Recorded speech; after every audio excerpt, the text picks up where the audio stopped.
Hello，大家好，今集咧就講娜姐嘅前世今生，咁咧就有90%嘅網民咧，全香港咧都幫阿娜姐嘅，就話有冇搞錯？人哋唔識你，你又唔識佢，咁你都告得嘅咩？咁樣，咁其實我係心同感受嘅，因為你唔識我，我唔識佢咧，就試過咧有一個叫 Eric Sir，圓碌碌 Eric Sir，咁就喺咧抖音咧就攞咗我名做咗好耐噶啦。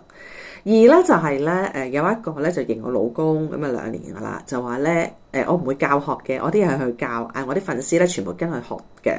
咁咧我唔識佢，佢又唔識我。咁啊第三咧識地之後咧又拉黑晒你咧，成班人一齊咧就喺背後話你，就覺得多人講咧就係噶啦，咁啊搶你粉絲。咁其實佢唔識我，我又唔識佢嘅好多，真係好恐怖。咁所以我係蟻民咧，我都有啲嬲。咁但係如果一個富豪咧係應該非常好嬲，因為佢要顧住佢家族嘅顏面。因為有時咧，如果你做得個富豪咧，香港數一數二咧，你都想你嘅後人咧有一個顯赫啊，或者做一個偉人啊、名人啊。咁其實呢啲污點咧就不必要啊。咁原來咧就個富豪講咗6年前已經出咗信咧，阿娜姐唔好亂講嘢，咁啊一了了之啦。咁啊到近排咧，其實咧就真係有啲嬲嘅，因為聽得出咧就係話因為爹哋死咗之後咧，徐子淇嘅地位不保啦，夜晚黑咧就唔知點樣收咗身咧出走咁樣，俾邊個阿娜姐咧就踢走。其實咧真係冇可能啊！如果你見到咧徐子淇嘅真人咧，我試過咧喺酒店見過佢咧，靚到咧揼聲，你個頭咧你係女士都會轉頭望佢唔停嘅，真係好靚嘅。其實同娜姐嘅級數爭天拱地啊！即係你唔會信嘅咯，真係你明唔明？即係你食慣魚翅都冇可能食粉絲啊！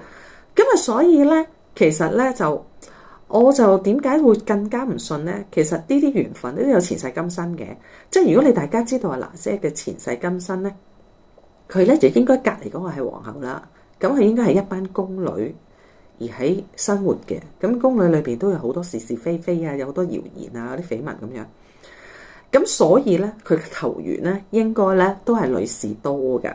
所以你話，哎呀，點樣係做二奶，其實都冇乜可能咯。咁同埋咧，哎呀，點樣可以包，其實係冇乜可能嘅。咁啊，但係咧，我又覺得咧，呢啲緣分嘅嘢咧，可能真係前世就整定嗰啲業緣啦咁樣。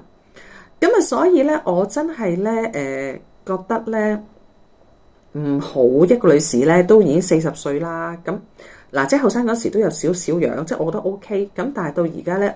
近排嘅訪問，我覺得佢隻眼啊有啲露光啊，即係空光啊，個氣色唔係幾好。我又唔想去咧，一世揾咗咁多錢之後冇晒。其實咧清明節咧就唔係幾好啊，不如咧就以和為貴，出封信就話係啦，搞清楚係錯嘅，或者係錯一個謠言咁樣，大家咧就即係和和平平啦，就唔好咧。